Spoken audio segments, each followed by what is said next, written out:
What is the fastest way to get better at public speaking? Now, the fastest could be 1 month, 6 months, or even a year. I'm going to get into some very practical methods that we can use to get better at this skill, and you can use as little or as many as you see fit. Just know that the more of them you use and the more consistently you apply them, the more beneficial they will be. I've personally done all of these and they've tremendously helped me in improving my communication skills. I used to be a very shy, introverted kid who could not even introduce himself in a class, but now if I have an opportunity to go on stage, can do so calm and clear-minded. And that's the minimum that I hope for everybody. The fastest way to get better at public speaking. Let's get into it. Now, some of us must have experimented with reading books on public speaking, taking courses, or even gone for workshops. But the problem with all those learning methods is that there's nothing consistent about it. And public speaking is a game of consistency. The more familiar we are with this situation, the more comfortable we will be with it. So there are 4 things that we can do to quickly get better at public speaking. But before we dive into them,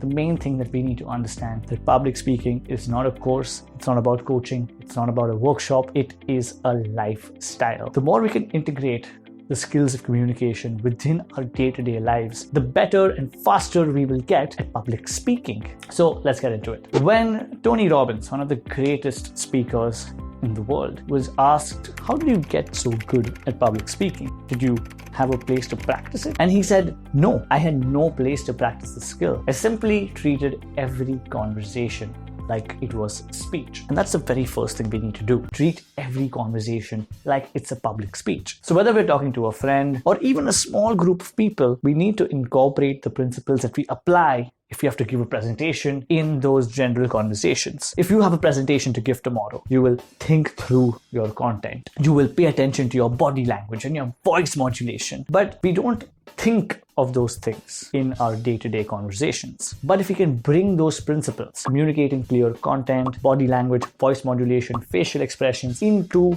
our general day-to-day life, it'll be that much easier to apply all those skills when we do go on stage. And moreover, it does not just help us improve our presentation skills, but also helps us become effective communicators in general. The next thing that we can do, and again for this we don't require an audience really, we can simply go online, see any speech that we relate to, write down the transcript of that speech, take a video camera and deliver that speech to your camera. A few things happen with this. Firstly, if we pick the right speech, we will likely start imitating that person, which means if they have a very flamboyant way of speaking or a more calmer but clear way of communicating, we may start to imitate that, and that helps us open up our own personalities. And it's okay to imitate people in the beginning as long as it helps us find our own style on stage. And secondly, when we record this speech and we watch it ourselves, we'll be able to evaluate a lot of aspects where we're going wrong. Is our body very stiff?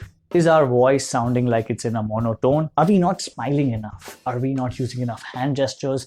Or are we just looking extremely uncomfortable? And when we do that over a consistent period of time, let's say for about 30 days, we do start to see results. I personally used to go on this YouTube channel called Shots of Awe. The speaker just rants about life philosophies, and I used to love that channel. So I used to go pick out any one video, write down whatever he would say word to word, and give a speech to my phone, video recording myself. And it's one of the key things that really helped me understand what my flaws are so that I could improve upon them. Point number 3, join Toastmasters. If you don't know what Toastmasters is, we've made an entire video on this organization. But in a nutshell, it's a worldwide organization with a bunch of clubs in many countries. There's most likely one around you as well, where you can go, take a membership, and it gives you a platform with an audience to practice public speaking. There's a lot more that goes into it, and there are a lot more skills that you can develop when you join this place. But I'll leave that to the other video, which I'm linking in the description, for you to know more about this organization. The point is that it gives you a consistent audience to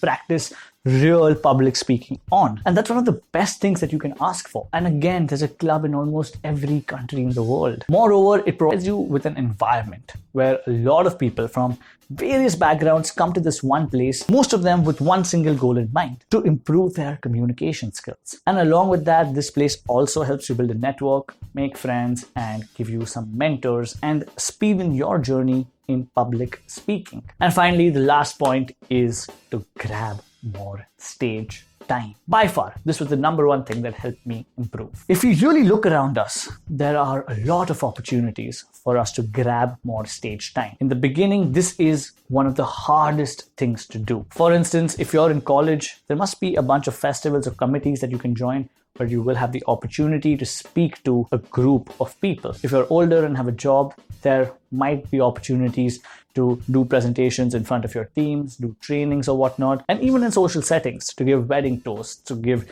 eulogies, to speak in birthday parties, or even when you're just generally out, if you see the opportunity to grab stage time, and we keep taking those opportunities, even though it's uncomfortable at first, it helps our minds adjust to these unfamiliar and uncomfortable situations. But that is what helps us improve. And it comes back to the point of public speaking not being a course or a workshop or a book, but a lifestyle. Now, if you have a speech to give and you're worried about looking very, very nervous, we made an entire video with a lot of practical things that you can do to manage your stage fright better so that you don't come off as nervous. You can check that video out right here.